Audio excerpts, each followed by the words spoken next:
The intention of Chile is to take control of its extensive lithium sector. To safeguard the environment and strengthen its economy, President Gabriel Boric announced the nationalization of Chile's lithium industry on Thursday. As the second largest global producer of this vital metal used in electric vehicle batteries, the move holds significant implications. In a surprising announcement, President Gabriel Boric declared his intention to nationalize Chile's lithium industry, the second largest producer of the valuable metal which is integral to the production of electric vehicle batteries. His aim is to bolster the economy and safeguard the environment. This move, which would hand over control of the extensive lithium operations from industry behemoths SQM and Albemarle, is expected to result in the creation of a state-owned company. This decision is particularly noteworthy since Chile boasts the world's largest lithium reserves. Electric vehicle (EV) manufacturers are facing a new hurdle in their race to obtain battery materials, as more countries take measures to safeguard their natural resources. Mexico's lithium deposits were nationalized in 2020, while Indonesia prohibited exports of nickel ore, a vital battery component. In a televised speech, Boric emphasized the importance of making the most of our chance to transition to an advanced and sustainable economy.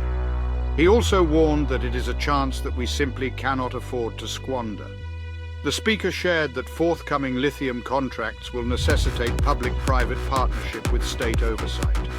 While the government will not terminate existing contracts, they hope that Albemarle and SQM, the top two lithium producers globally, will be receptive to state participation before their agreements lapse. The speaker refrained from explicitly naming these companies.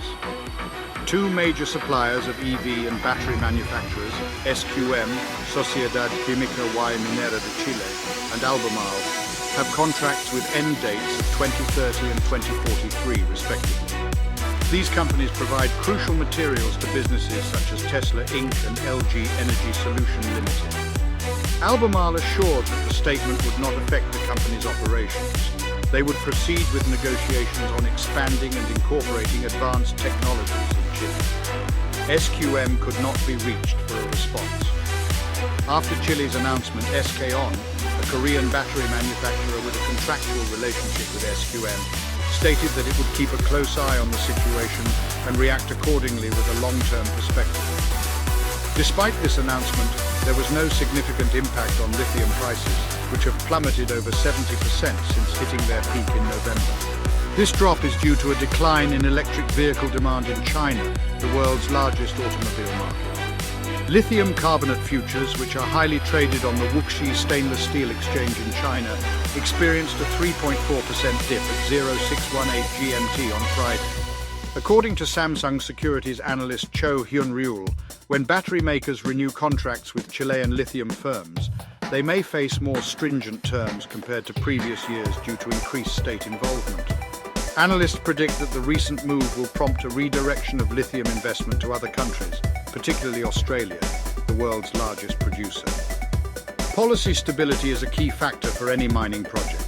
Regions like Australia that are mining friendly and offer favourable policies may draw incremental funds, noted Harsh Bardia, an analyst at the private wealth arm of National Australia Bank, JBWare. Boric has announced that he plans to enlist the help of Codelco, the biggest copper producer worldwide, to determine the optimal path for a state-owned lithium enterprise. His strategy will be presented to the Congress for approval in the latter half of this year.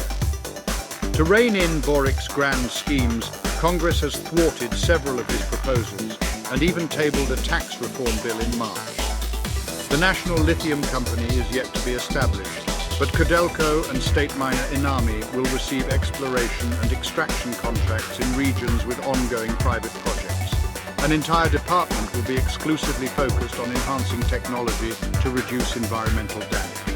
This includes prioritizing direct lithium extraction as opposed to evaporation ponds. Summit Nanotech Corp, a privately owned company that is currently working on developing direct lithium extraction technology, has expressed its approval of this announcement. President Boric has announced a new plan to safeguard biodiversity and ensure that mining benefits are shared with the indigenous and neighboring communities.